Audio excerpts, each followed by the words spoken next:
All right, hey guys, tonight we're taking a look at this Squirrel Pack from All Skill No Luck, and it's a very interesting product that combines a couple of different functions into one piece.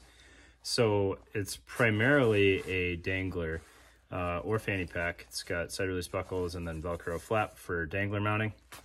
But the rear portion of this, and you can see it kind of exploded here, turns into a day pack.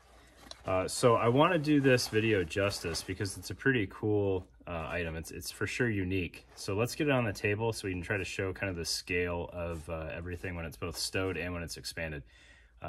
Because looking at their website, I had doubts that it would do either role very well, but I think they scaled it really well. So it's an okay pack and a pretty all right dangler, and then they do both roles well enough that I think it's worth taking a look at. So let's get it on the table. All right, so looking at this Squirrel Pack in its backpack configuration, I've got a set of Apex Gore-Tex in here, which is not, I didn't put a ton of effort into making it super compressed or anything like that. It's just kind of shoved in there.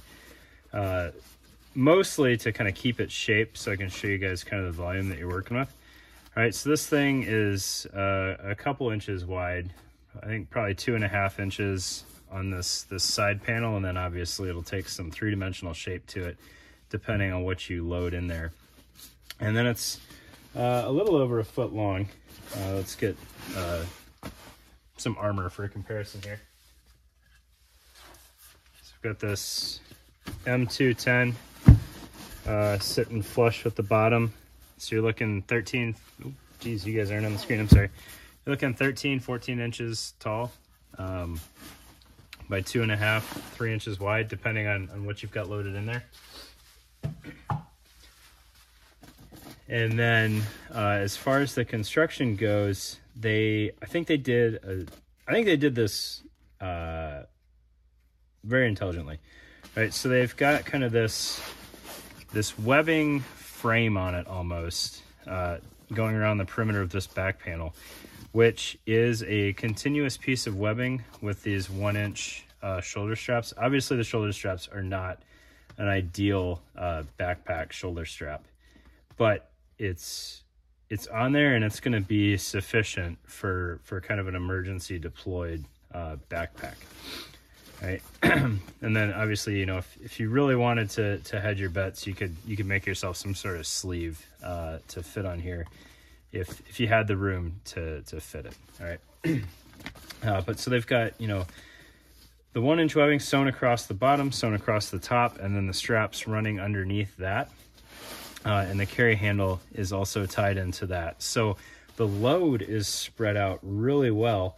Not that this pack cloth body is junky material by any stretch, but they took correct steps in my opinion, and there could be some small technical tweaks that I don't know about to make this even stronger.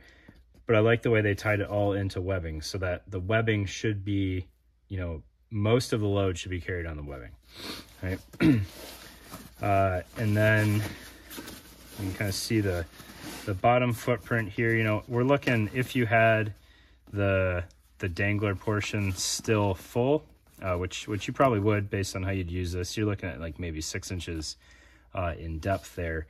But again, the main pack body is, you know, 8 inches wide, 14 inches tall, and then, you know, 2.5, 3 inches deep.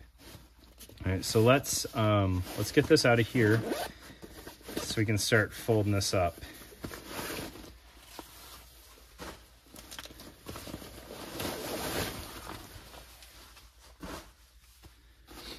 All right, looking inside the pack body, it's, you know, it's just the pack cloth.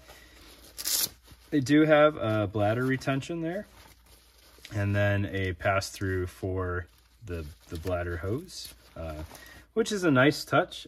I don't necessarily know when you would need like a quick deploy backpack that has bladder compatibility, but really, like, it's the whole idea of this is it's just kind of a an oopsie situation that you wound up in. So who knows what that would look like, right?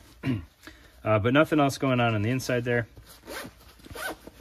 No double zipper, but I think that's pretty all right for something set up like this that needs to be kind of as bulk free as possible. All right, so then we'll start trying to load this back in here, and I'm doing it live. All right, so I have not tried to stow this again, so you guys get to watch kind of the learning curve here, which appears to be pretty minimal. Unless I goof this up, this seems to be going back in here pretty well.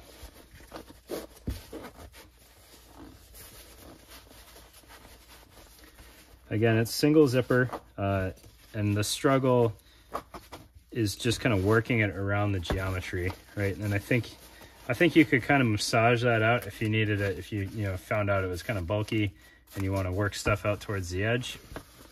But I do want to show you, like, the bulk of the pack is really at this stitch line and then to the right of it. Like, not much is extending into what should be the dangler side. And I can show you the available volume in there in just a moment. But you do have side release buckles for a waist strap. I don't have a waist strap, or I didn't get a waist strap with this. I got it used. So I'm not sure if that was originally included or not, but that's easy enough to knock out pretty quick if you need it. And then Velcro for dangler mounting. Or if you were feeling squirrely and just wanted to throw this over like a two-piece battle belt, you could do that as well. And just throw that over the outer, and then the inner would still have continuity there. I've had coworkers do that with similar products, and they seem to like it just fine. All right, and then looking at the dangler portion, so you've got a little bit of elastic here, which I would assume is for the stereotypical tourniquet mounting. It would have been nice to see two pieces or just one wider piece. I don't know how comfortable I'd be with a tourniquet hanging off of just 1 inch of elastic. Little Velcro square for patches. Excuse me. And then your dangler pocket here, which you can see is nothing to scoff at. Like, they did a really nice job of balancing how much space the backpack was going to take up and how much space you would want left on the dangler. And they do have some internal organization in there, just some fixed mount elastic webbing, which I think is more than appropriate for this size. I don't think you would have any issues fitting an IFAC worth of components in here. It may not be the easiest to access because I don't know how much luck you would have with an insert. But depending on how you play your cards, you might be able to get one of these GI inserts to fit in there well enough and then deploy it. You know, I think it'll be a little snug once that's full of components. So maybe you don't waste space on the organization, but there's definitely room in there for some ace bandages, some Israeli emergency bandages, NPA needles if you want them, tourniquet or two if you want them. I think you can fit all that in there pretty well. Some quick clot, right? And then single zipper. I do believe up top you've got the ability to mount a repair tube, so you could hang that off of whatever plate carrier you have that accepts tubes on the bottom, which should be most of them through the magic of Velcro. But there you go. That's the all skill, no luck Squirrel Pack. Might be Flying Squirrel Pack. I'm not sure about that. I think I've seen them listed at $100, perhaps cheaper than that. I can't remember if that was a special or not. But pretty unique little setup, and not bad. If you wanted maybe an IFAC and then an SSE bag, I don't think it's a terrible solution, especially if you've got it fanny pack mounted, because you're not going to lose your IFAC, and it's not going to be any less accessible as you start using that the backpack portion. It'll just move from in front of you to on your back, or like sling bag style if that's how you just throw it over your shoulder. Or if you're not feeling too squirrely about moving around your IFAC, I like to use my dangler for a variety of tools and whatnot, or snacks and boo-boo kit depending on what I'm doing. So that, like, there's really no cost to having that moved to your back. Like, nothing that you need immediate access to is gone. So that's pretty cool. It comes in a variety of colors. If you haven't before, check out All Skill No Luck, and they make sweet hoodies if this doesn't end up being your jam. So thanks, guys.